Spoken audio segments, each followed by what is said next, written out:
Yeah, very good morning. And this is quite an off topic, right? That we're discussing. Typically, we deal with a lot of technical topics, but then when we come about these case studies and we read about them and try to understand them, right? There's a lot of things that will really blow away our mind, right? I mean, we are all engineers who basically look for logic and arguments, right? And at the outset of it, these might look like non-scientific and just some sentiment, right, or some philosophy. But then when we study them closely, right, they're sure to surprise us, right? And this is something that I find it to be very interesting, right? I'm quite passionate about this. So, and I also think you all find to be equally interesting.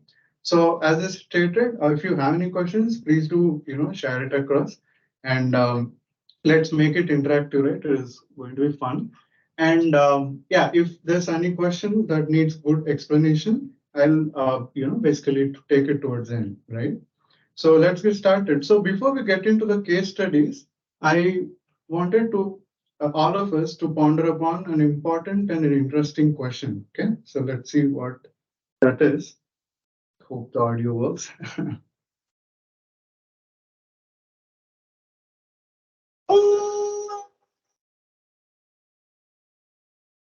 Actually, Jackie Chan, who is you know who's shouting, "Who am I?" Right?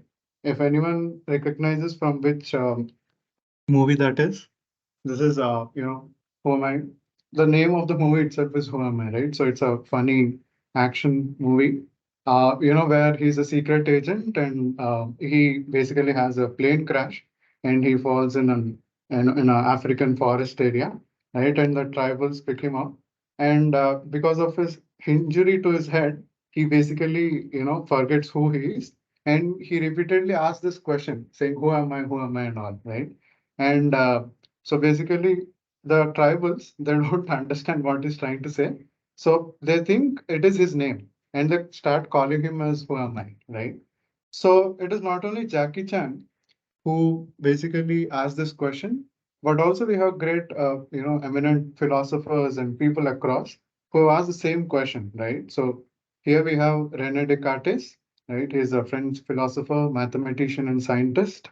He is also responsible for introducing the coordinate geometry system, right? So the vector embeddings of LLMs that we deal with today, in one sense, we can say, is a contribution related to him, right?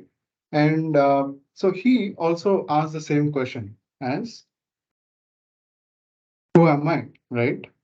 So, I mean, this looks as an obvious question, right? Of who am I, right? So we are this body, right? Look, when I say I'm Uday and I'm basically I live in Hyderabad. I'm a software engineer, right? And when I'm sharing all of these attributes, these are my physical attributes, right? Related to this body, right?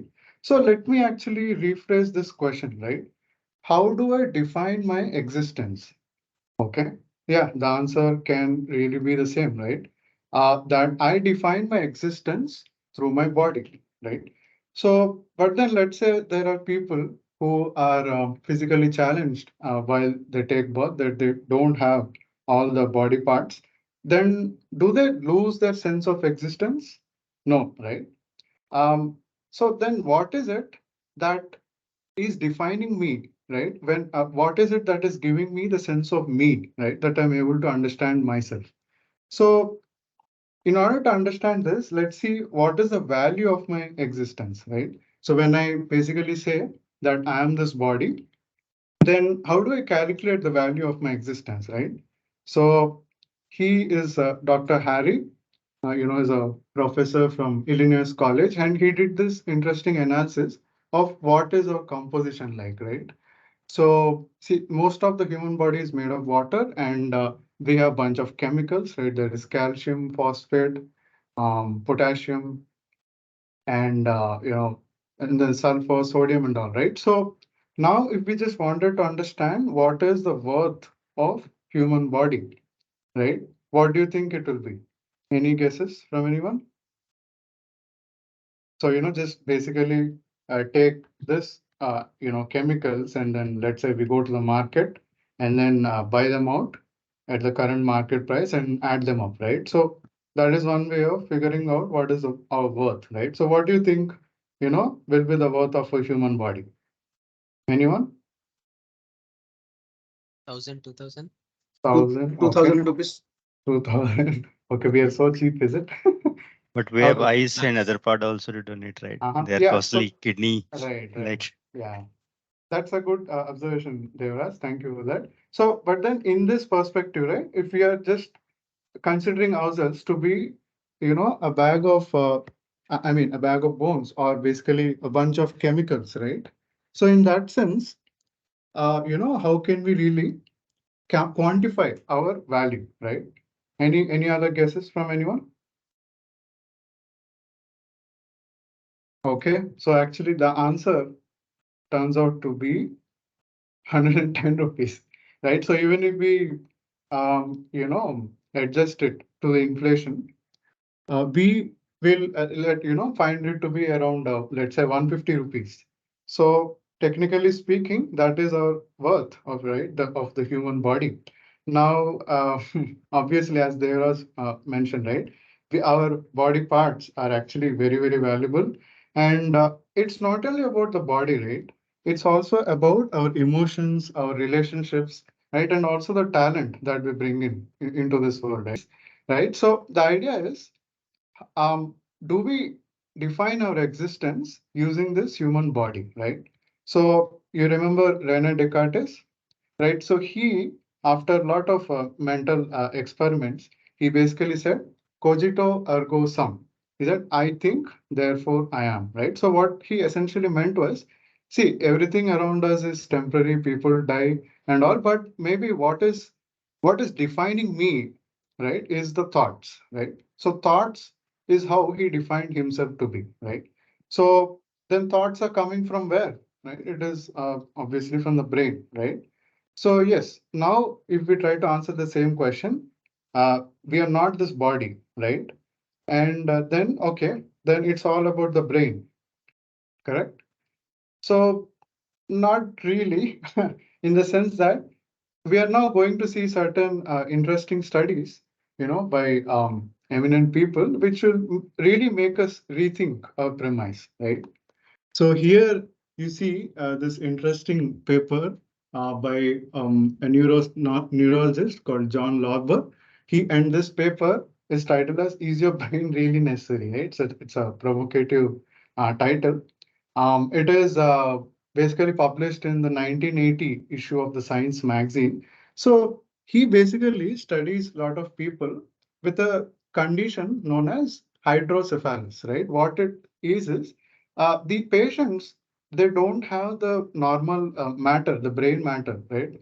The cerebral cortex that we usually have. So if you see the picture, um, basically the first picture shows the normal brain, right? An MRI scan. And there are two patients that he, basically scanned. And then if you see the black part there, that is just fluid, right? It has no, brain matter that we usually expect, right? So now he basically did studies, and what he saw was even with the people who had less than 5% of brain matter, they had IQs greater than 100, right? Which is, the normal average IQ, right? Not only this, there are some cases of hemispherectomy, right? What happens is there are some accident cases or some critical conditions where some people undergo these surgeries where literally half of their brain, is removed, right? Now, we can say, okay, maybe after the half of brain is removed, maybe the rest of the brain that is there, it has adapted, to start functioning normal.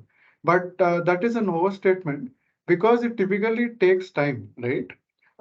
It's not that immediately, we can't expect it to immediately just auto scale, right? So the argument that the half of the remaining brain is basically adapting is not actually a logical statement, right? So here's the question that we are dealing with, right? So if the brain defines who we are, how could removing half of the brain have no effect on things as fundamental as memory or personality, right? So here's a bonus question. Maybe if time permits, we'll take it towards the end.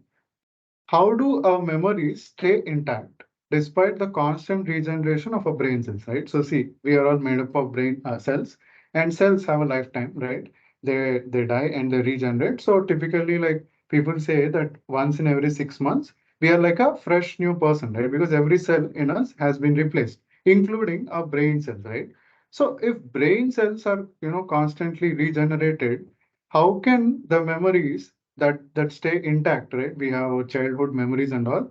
How are they still intact with ourselves, right? So maybe if you're interested, we'll take it up towards the end.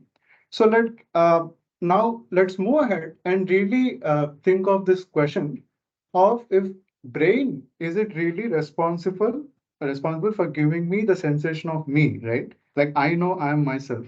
So where is the sense of me coming from, right? So we see experiments by this Nobel laureate, Dr. Wilder Penfield, is also known as the father of modern neurosurgery, right? He has made significant contributions. So he has done an interesting experiment, right? So he basically had a patient take a seat, right? And he had these electrodes attached to his brain, right? And so what happens is typically when we lift our hand, a certain part of our brain gets activated, right? Now through electrodes, if we are able to activate that part of brain, right, give it a bit of a shock, then it is possible that the person involuntarily lifts his hand, right? So in this case, the same thing happened. So the professor Penfield, he asked the person to lift the head, hand. So he lifted, and then he read certain activity in one part of the brain, right? Then he asked him to lower it down. Now, interestingly, what Penfield did is he activated that part of the brain, and then the hand of the subject raised automatically, right? Now, here's the interesting thing. When Penfield asked the question saying, "Did you lift your hand?" The subject very confidently said, "No, I didn't lift my hand, but you lifted the hand." Right? So here's what we are talking about. So if Dr. Penfield activated and deactivated the brain in the second case, due to which hand of the subject went up, then who was the individual who activated and deactivated the brain in the first case, right? So when the person was voluntarily lifting, he had the sense of me lifting the hand, right? He can clearly feel that. But when it was artificially activated, he didn't have that sense of me, right? So now Dr. Penfield did a lot of research. After 4 decades, he basically concluded this in his book called The Mystery of the Mind. And then he says, the brain is just like a computer, like a tool, right?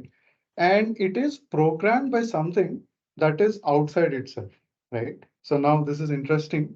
We are slowly moving into subtle domains, right? That we first thought we are the brain, but now we are basically seeing that there is existence beyond even the brain, right? Now, how do we understand that, right? So that basically comes from the case studies of the out of body experiences, right? Now, what are these OBEs? They're extraordinary perceptions as felt by physically unconscious people, right? Typically when they undergo some, critical surgery. So let's say, people they had unfortunately met some accidents, and then people are in coma and some critical state. So at that point of time, they're completely unconscious, right? And typically the surgeons who operate on them, uh, after the operation, when they regain their consciousness, very interestingly, they are able to narrate the incidents that happened while the operation was going on, right? Now, this is something which even science also doesn't fully understand, right? So I wanted to basically present this a case study of Pam Reynolds, right? So she is an American singer and songwriter, and BBC did an interview of her. Thank you. So this is the interview that I'm talking about. So I would request everyone to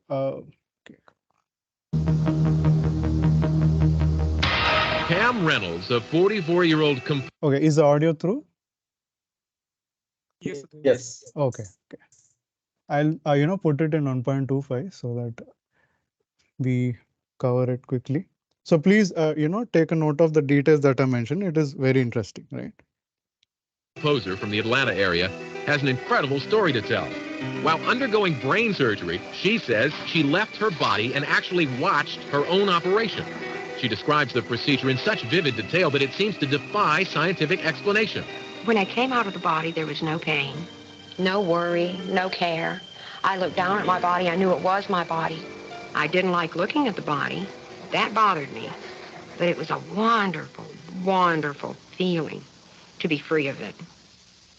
In 1991, Pam is diagnosed with an aneurysm, an enlarged blood vessel in her brain that's threatening to burst.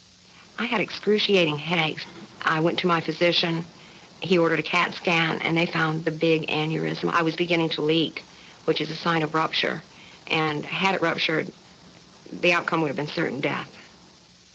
Because the aneurysm is deep within her brain, any surgery would be extremely dangerous.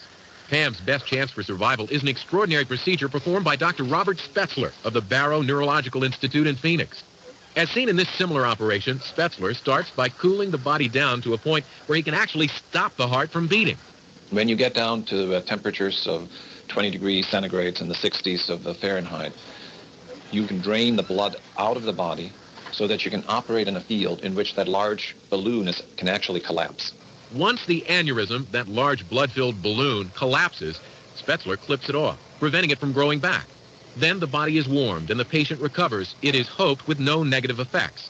In Pam Reynolds' case, it is this unusual operation that she says she observes during her near-death experience. And the last memory I had was of being wheeled down the hall. I began to feel a sensation, a tingling at the top of my head, and I all of a sudden popped out the top of my head. Pam says she now finds herself high above the surgical table, where she sees the doctors using a long-handled device. It looked like my electric toothbrush, if you can imagine the handle on my electric toothbrush. Well, this is what is called the Midas Rex drill, and it is pretty much what Pamela described. And it's sort of in a toothbrush form. It is a saw that's used routinely in neurosurgery, and it's not something that is visible as you're coming into the operating room. The fact is, the saw is only removed from its sterilized container after Pam has been under anesthesia for more than an hour. Dr. Spetzler says there is no way she could have seen it before the surgery began, nor afterwards. But Pam's remarkable description doesn't stop there. At one point, I heard a female voice distinctly say, "We have a problem. Her veins and arteries are too small." It was a female voice, and I believed at the time that it was a cardiologist's voice. And it turned out to be exactly that. The cardiac surgeon is indeed a woman, Camilla Mikan, who did have a difficult time connecting blood vessels in Pam's leg to the heart machine. Pam says she had not met Dr. Mikan before her surgery and had no idea she would have a female cardiac surgeon. Pam's extraordinary experience is just one of many cases where an experiencer recounts accurate details that occur while they're unconscious. Dr. Michael Sabom, an Atlanta cardiologist, has compared the descriptions of 71 cardiac procedures by patients who reported out-of-body experiences with those who did not. The people who said they watched their resuscitation from an out-of-body near-death experience gave me rather remarkably accurate visual pictures of what was going on in the room at the time that could later be documented as being accurate. I could find no other way that they would have known about it unless they had actually seen it from a point separated from their physical body. But skeptics claim that even though patients are under anesthesia, they can unconsciously hear what is happening during surgery. A lot of times in surgery, when you are under, you are not completely under. And this is a big problem for anesthesiologists. They have to make sure the guy is really under, because a lot of people, they're lying there and they're aware of what's going on, but they can't say anything and they're terrified. So now if the person's not completely under, he hears this and then recalls it later as part of this near-death experience. You might be able to make a case for that during the first couple of minutes of induction, but not after that. After that, you are in a very deep anesthetic state. And in this particular case, you are in the deepest anesthetic state that's possible.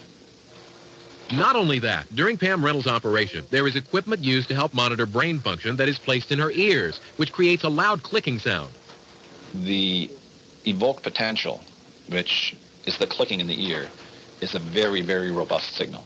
and then you've got to remember you're under multiple layers of drapes, I think it'd be impossible to hear a conversation.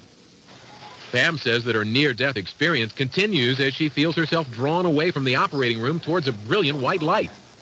When I was out of the body, I had a distinct physical sensation, a pulling from the abdominal region just above the belly button, and I saw a tiny, tiny little pinpoint of light, as if it were way far away. And I went toward the light, and as I began to get closer and closer and closer. All right, so I'm intentionally stopping this here so that you can later on go on and watch the entire, case study. But yes, going back. So yeah, very quickly. Okay, I'm audible, right? Please let me know if not. So we, look at the case of Pam Reynolds, right? Where she basically was, undergoing this operation for aneurysm, where her blood vessels was enlarged, and then when she was completely unconscious, right? So the doctor also confirmed at that point of time. Very interestingly, she was able to hear the conversations of the surgeon, right? Now, the shocking thing is the doctors have put certain, this equipment in her ear so that, which constantly produces some pulses. And literally with her ears, it is not possible that she is capable of hearing the conversations of the surgeons, right? And very interestingly, she also points out to the instruments being used by the surgeons, right? As if she was watching herself being operated, and she's looking herself from an upward perspective, right?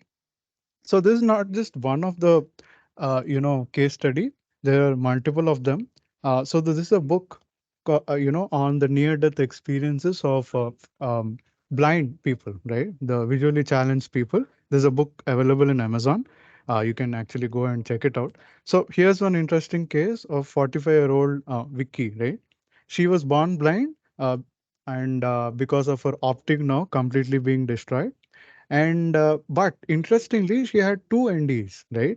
And during these two NDs, she was capable of seeing, right? Now, literally with her own eyes, it is not possible for her to see because her optic now itself is destroyed, right?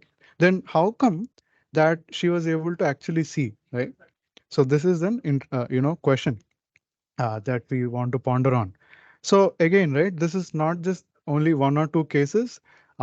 They have been properly documented by mainstream neuro surgeons, right? So there's enough research in ND with impeccable scientific credentials, says, Michael Savum. Actually, we saw his name in the video as well, right? He's a cardiologist. And you see the picture on the left, right? You see, the patient being operated, and the way the people describe the surgery, it's as if they're seeing that surgery above. You see this floating person, right? It's as if they are seeing themselves down, and they are describing what they see and what they hear, right? So moving ahead, where are we right now? So we saw we are not the body, and it's also not about the brain. So maybe it is about the mind or the subtle body, right? That we are talking about. Now, here comes, the Vedic scriptures, basically, which give a detailed description of the human body, right? So see, because at this point of time, as we want to move forward, uh, our senses no longer are in our support, right? As you can see, this itself, the subtle body experience itself, was understood because later on, when the patients they came into consciousness, they revealed the facts, and then it was then verified, right? So interestingly, the Vedic scriptures offer a much more deeper and complex explanation of who we are, right? So let's see. So there are gross and subtle coverings, right? So when we see ourselves as this body, it's a gross body made up of matter, right? Then there is the subtle body. Interestingly, the scriptures also explain that it is made up of mind, mana, and ego, ahankar, and intelligence, buddhi, right? I mean, often mind and intelligence are interchangeably used, but then the scriptures make an interesting distinction between both of them, and they also give the hierarchy of what controls what, right? So But more interestingly, apart from this gross body and subtle body, the scriptures explain that our real existence is actually coming from the soul. Right now, what is the soul? We'll look at it slowly. But then one characteristic of the soul is it said that it is eternal. Right, that means it has no death. Right. So yeah, we look at this bonus question of what are the physical characteristics of the soul if we have some time and if you are interested. So let's go ahead. Just take a look at this verse from Gita 2.13. Krishna says, as the embodied soul continuously passes in this body from boyhood to youth to old age, the soul similarly passes into another body at death. Right? A sober person is not bewildered by such a change. Make a note of the word embodied, right? What does it mean? The soul is actually captured or basically is present in two of the layers, right? The gross covering and the subtle covering, right? So Krishna is also talking about the same. And then he says the soul similarly passes into another body at death, right? But then what's the proof that the soul is eternal, right? How do we believe in these words, right? So in order to understand this, we should really be looking at the case studies of reincarnation, right? So there are specific very properly documented and observed phenomena that are literally it really shakes the foundations of science as we know it, actually, right?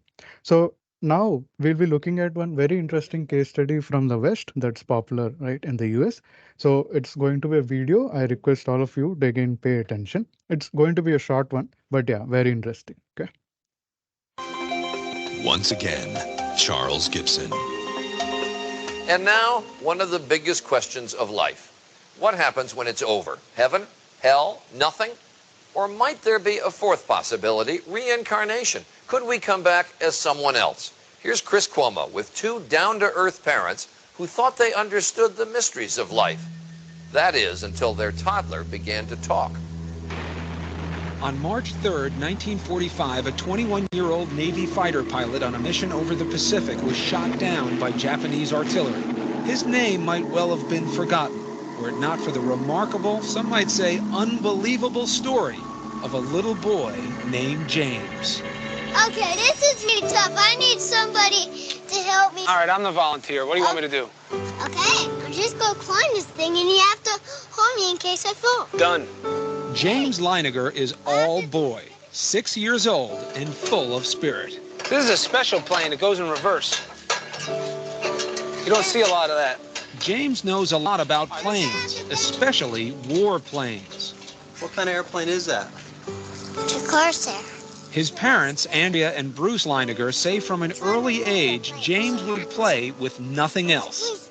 He was obsessed with airplanes. If you look around the house, that's all you'll see. Airplanes, helicopters, aircraft carriers.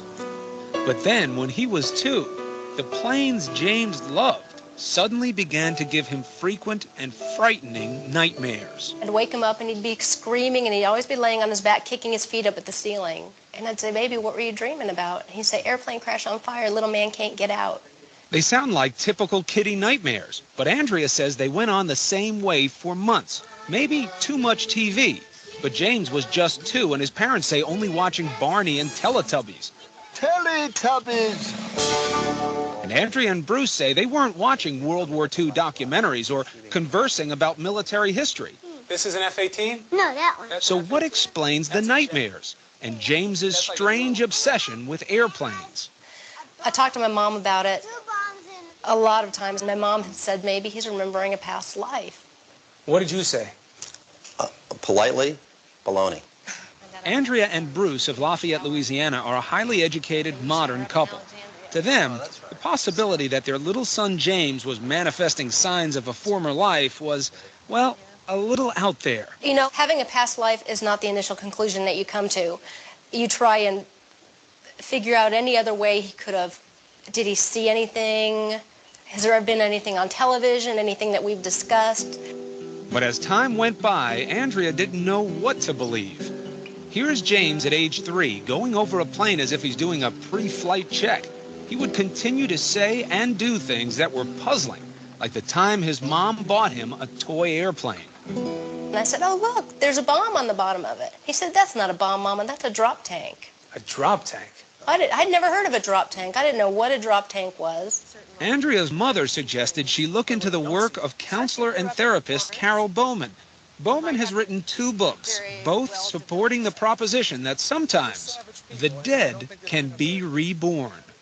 We are taught from a very early age in this culture, in the Judeo-Christian culture, that reincarnation doesn't exist. Once you observe this in a child, and the evidence is very compelling, you have to open up to another explanation for what is going on. Bruce was deeply skeptical. He said there has to be a logical explanation. I don't believe in past lives. I don't believe in this stuff. But with the violent nightmares recurring 3 and 4 times a week, the Leinigers felt they had to do something. So with guidance from Bowman, they cautiously began to encourage James to share his memories. They say the result was startling. The nightmares immediately started reducing in frequency. He went down from 3 or 4 times a week to maybe 1 a week, 1 every other week. And at that point was when he started to articulate more about these past life memories. Seems normal enough, a little boy improving when his troubles are directly addressed. But Bowman says this is more, that James was forthcoming because this is the age when former lives are most easily recalled. They haven't had the cultural conditioning, the layering over of experience in this life, so that the memories can percolate up more easily. These memories tend to fade between the ages of 5 to 7. His parents say between the ages of 2 and 4, James would reveal extraordinary details about the life of a former fighter pilot, mostly at bedtime, when he was drowsy. Bruce said, what happened to your plane? He said, it crashed on fire. And Bruce said, why did your airplane crash? And he said, it got shot. And Bruce said, well, who shot your plane? And I'll never forget the look on his face. He went, oh, the Japanese. Still, despite these extraordinary stories, Bruce remained dubious. Almost to prove they couldn't be true, he began to piece together the details James was sharing. And what he found, he says, shook him to the core. For in many instances, the stories appeared to match the facts. James seemed to be recalling real events, real people, in the life of a man who'd been dead for almost 60 years. Coming up. All right. So we saw the case of James Laniger. So that is a picture of him and his family when he's a bit grown up. Right. So just a quick recap of James Laniger. He as a child he used to be obsessed with airplanes, right? And the parents were not able to explain how this obsession came about, right? Then actually it turned out that he was actually narrating the past times, the basically the details of a fighter pilot who died in in World War II, right? And they were able to correlate all of the details that James Laniger is able to articulate, right? So this is one interesting case study, a very popular one, right? So if you see, it is said that in the ages of 4 to 6, usually that's where looks like some people, some children are able to recollect certain memories, right? And it looks like it's the only explanation that they're reborn, right, after they are dead, right? Otherwise, how is it possible that these people are able to very descriptively talk about certain details of a person who was dead, several years ago, right? Now, this is not the only case, and just like how all the aliens only appear in New York City, it's not that all the cases are in outside the world. We have so many cases even in India, right? So this is an interesting case of Shanti Devi, right? So Shanti Devi, she was born on 1926 on December 11th, and her father name was Babu Rang Bahadur. She was born in Delhi, right? And at the age of 4, right, Shanti Devi, she started talking about her past life, and she basically started giving details that she was married and she had a husband whose name was Pandit Kedarnath Chaube, right? So imagine a 4-year-old saying that she's married and she has a husband, right? And obviously the parents didn't take much, uh, these matters too seriously. And but then after some time, she started basically giving very clear, details about a family that lies somewhere very distant from Delhi, right? So it's in Madura. I think from Delhi to Mathura, it's a distance of 150 to 180 kilometers, right? So we see a 4-year-old, talking and giving details of someone in a faraway place. And she, you know, interestingly, she called herself as Chaubin, right? Because she was the wife, she assumed she was the wife of Kedarnath Chaube. So Chaubin was how she was asked, to be addressed as, right? And she gave very interesting, very detailed descriptions, right? And once it happened that his uncle, her uncle, he came and said, see, if you reveal your name of your husband, I'll, take you to that place. Until then, she didn't even reveal because it was customary for, wives in India to not reveal, or not call their husbands by their name. But interestingly, when they went there, right, they, found very interesting details, right? So as I mentioned, her relative took her to Mathura finally, and she basically conferred to him the name of his husband.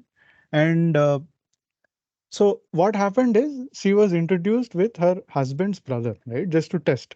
But then she correctly identified that it was not, her husband, but it was her husband's brother, right? On the left hand side, we see the picture of Kedarnath Chaube, and on the right hand side it is Shanti Devi. And as a 6-year-old, she also recognized her son from her past life, Naveen, right? And who was actually a bit older than her at this point of time. And then she also exchanged emotional moments with him, right? So now this case became so popular that even Mahatma Gandhi was also interested, and he basically put up a 15-member committee, right? He included a lot of leaders and lawyers, right, to look into this case. And these were the, summary of the analysis that was given by the committee by Gandhi, right? So, when she was introduced to a man in the railway platform, she correctly recognized her as the husband's older brother. And when they were going in a Tonga, she effortlessly guided them to the house, right? And she correctly identified all the members and, treated them appropriately. And she had very accurate knowledge of the details of the house, right? And things like where is the well, and where she also apparently hid some money, right? And she also used certain words which were very specific to the Chaube family in Mathura, right? So how was all of this happening? Now again, this case went too popular, and it had an international view as well. So there was this critic by named Stuart Larnestad, and he traveled all the way to India just to expose it. Right, he was not believing in all of this stuff, and then he carefully, systematically, studied all of this, and funnily, he ended up writing a book explaining how and why the case was authentic. Right, so that's the name I have lived before. The true story of the reincarnation of Shanti Devi. Right now, this is not only the single case. Right, there are hundreds of books available. Actually, you can go to Amazon and just try them out. You will definitely find a lot of books. And so all of these basically explain one single thing, that there is no ending, as some people think, right? That once we die, we basically swift into nothingness, and there's nothing. We don't continue to exist, right? But then these case studies, hundreds of them, they very clearly give us this fact that we reincarnate. The word reincarnate itself means, re means again, incarnate is to be born out of flesh, right? So we again appear as humans. So this is the understanding so far. We saw we are not the body, not the brain, not even the subtle body, but we are the soul, right? But how does all of this matter, right? Yes, all of these case studies are interesting. A lot of things that we find it to be, very very detailed. But then, how does all of this matter to us, right? What can we take from from these case studies? So as good citizens of any country or of the world, we basically fight for the equality of everyone, right?